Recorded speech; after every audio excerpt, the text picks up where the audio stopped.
ஆன்மீக ஐதீகங்கள். சகஸ்ரலிங்கம். லிங்கம் என்றால் சிவனின் அருவுருவ நிலையை குறிப்பதாகும். அதாவது லிம் என்றால் உயிர்களின் தோற்றத்தையும், கம் என்பது அவ்வுயிர்களின் ஒடுக்கத்தையும் குறிக்கும். உயிர்கள் தோன்றவும் ஒடுங்கவும் உரிய இடமாக சிவன் உள்ளதால் லிங்கம் என்ற பெயரால் அழைக்கப்படுகிறார்.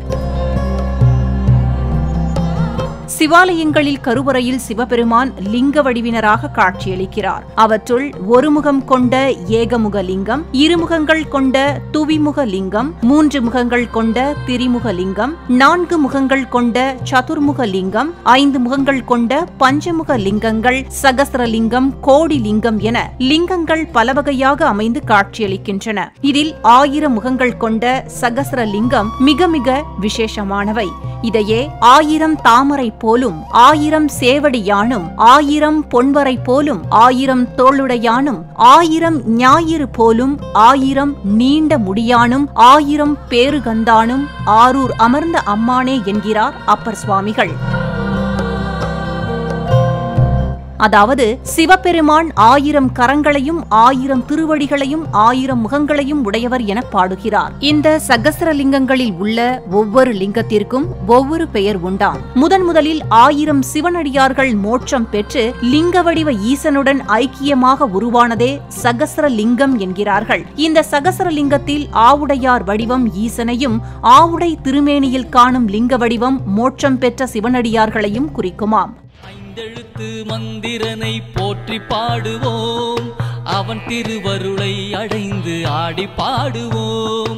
ஐந்தெழுத்து மந்திரனை போற்றி பாடுவோம், அவன் திருவருளை அடைந்து ஆடி பாடுவோம்.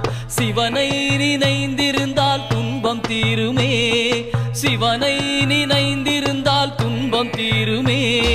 திருவடியை சரணடைந்தால் இன்பம் பொங்குமே, அவன் திருவடியை சரணடைந்தால் இன்பம் பொங்குமே.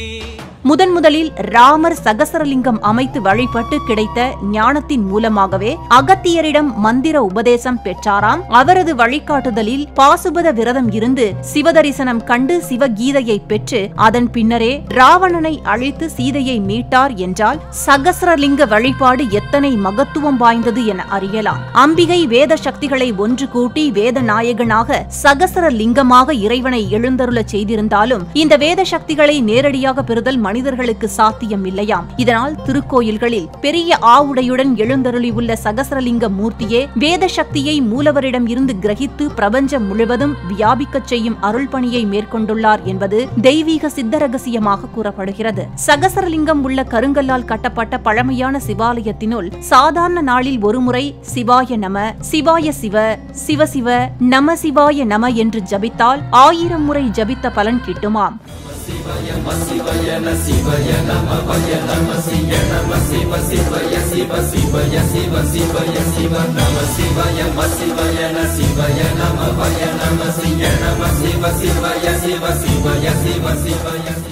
அமாவாசை, பிரதோஷம், திருவாதிரை அல்லது கிரகண நாளில் கிரகண நேரத்தில் ஜபித்தால் எத்தனை முறை ஜபிக்கின்றோமோ அத்தனை முறை பெருக்கல் 100 கோடி மடங்கு ஜபித்த பலன் கிட்டுமாம். சாதாரண நாளில் ஒரே ஒரு சகஸ்ரலிங்கத்தின் முன்பாக ஒரே ஒரு முறை சிவாய நம என்று ஜபித்தால் 1000 முறை ஜபித்த பலன் கிட்டுமாம். சகஸ்ரலிங்கத்திற்கு ஒரு முறை பாலபிஷேகம், ருத்ராட்ச அபிஷேகம், விபூதி அபிஷேகம், கரும்புச்சாறு அபிஷேகம் செய்தால் 1000 சிவலிங்கங்களுக்கு அபிஷேகம் செய்த புண்ணியம் கிட்டுமாம்.